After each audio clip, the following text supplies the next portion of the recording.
Assalamualaikum warahmatullahi wabarakatuh. Balik lagi sama Dika di sini. Jadi di sini saya akan melanjuti tentang bab 6 yaitu hukum perburuhan.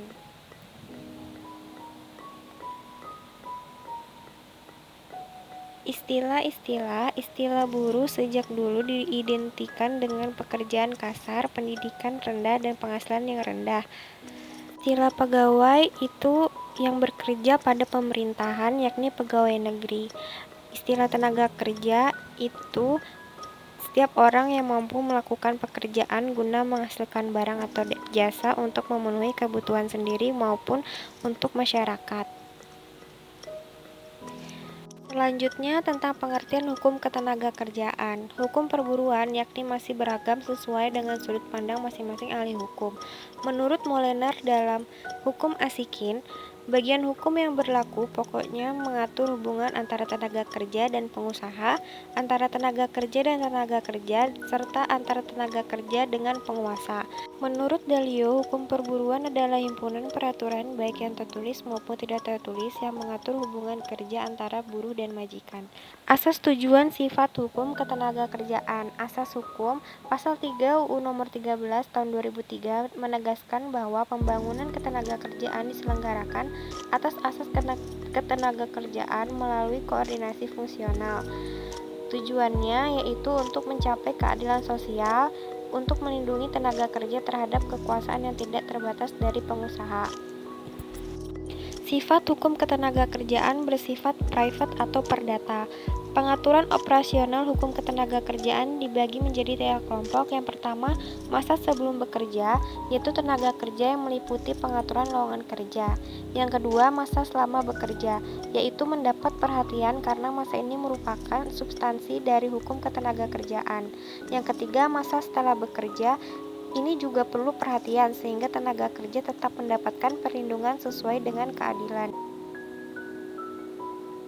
Selanjutnya yaitu hubungan kerja dan hubungan industrial. Hubungan kerja ialah hubungan antara buruh dan majikan setelah adanya perjanjian kerja, yaitu suatu perjanjian di mana pihak buruh mengikatkan dirinya pada pihak majikan untuk bekerja dengan mendapatkan upah dan majikan menyatakan kesanggupan untuk mempekerjakan si buruh dengan membayar upah. Unsur hubungan kerja yang pertama adanya pekerjaan, yang kedua adanya perintah orang lain, yang ketiga adanya upah, yang keempat terbatasnya waktu tertentu. Selanjutnya perjanjian kerja.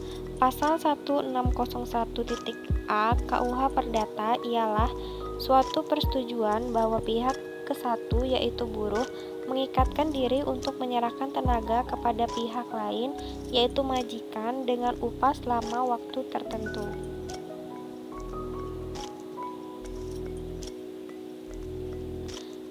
Selanjutnya, pembagian perjanjian kerja ada 2 macam. Yang pertama, perjanjian kerja waktu tidak tertentu, yaitu pekerja dan pengusaha di mana jangka waktunya tidak dapat ditentukan baik dalam perjanjian, undang-undang maupun kebiasaan atau terjadi secara hukum. Yang kedua, perjanjian kerja waktu tertentu atau PKWT, perjanjian kerja antara pekerja dengan pengusaha untuk mengadakan hubungan kerja dalam waktu tertentu atau untuk pekerja tertentu. Selanjutnya, perlindungan tenaga kerja bertujuan untuk menjamin berlangsungnya sistem hubungan kerja secara harmonis tanpa disertai adanya tekanan dari pihak yang kuat kepada pihak yang lemah. Jenis perlindungan tenaga kerja ada 3. Yang pertama, perlindungan ekonomis, yaitu bentuk penghasilan yang cukup. Yang kedua, perlindungan sosial, yaitu bentuk jaminan kesehatan kerja. Yang ketiga, perlindungan teknis, yaitu dalam bentuk keamanan dan keselamatan kerja. Selanjutnya tentang program jaminan sosial tenaga kerja. Menurut pasal 1 ayat 1 UU Nomor 3 Tahun 92, suatu perlindungan bagi tenaga kerja dalam bentuk santunan berupa uang sebagai pengganti sebagian dari penghasilan yang hilang atau berkurang dan pelayanan sebagai akibat peristiwa atau keadaan yang dialami oleh tenaga kerja berupa kecelakaan kerja, sakit, hamil, bersalin, dan hari tua atau meninggal dunia. Selanjutnya, perlindungan upah. Menurut pasal 88 ayat 1 UU Nomor 13 Tahun 2003, pekerja berhak memperoleh penghasilan yang memenuhi penghidupan yang layak bagi kemanusiaan. Upah minimum Itu upah bulanan rendah yang terdiri dari upah pokok termasuk tunjangan tetap. Upah lembur yaitu diberikan oleh pengusaha sebagai imbalan kepada pekerja karena telah melakukan pekerjaan atas permintaan pengusaha yang melebihi dari jam dan hari kerja. Pemutusan hubungan kerja dan hak-hak pekerja atau buruh. Pasal 1 Angka 25 Nomor 13 Tahun 2003. Pemutusan hubungan kerja adalah pengakhiran hubungan kerja karena suatu hal tertentu yang mengakibatkan berakhirnya hak dan kewajiban antara pekerja atau buruh dari pengusaha. Selanjutnya yaitu pemutusan hubungan kerja dan hak-hak pekerja buruh. Jenisnya itu ada 4. Yang pertama, PHK demi hukum, terjadi dengan sendirinya secara hukum. Yang kedua, PHK oleh pengadilan karena adanya putusan hakim pengadilan. Yang ketiga, PHK oleh pekerja atau buruh timbul karena kehendak pekerja atau buruh secara murni tanpa adanya rekayasa pihak lain. Yang keempat, pihak oleh pengusaha, di mana kehendak atau prakarsanya berasal dari pengusaha. Nah, jadi itu dia sedikit penjelasan tentang hukum perburuan.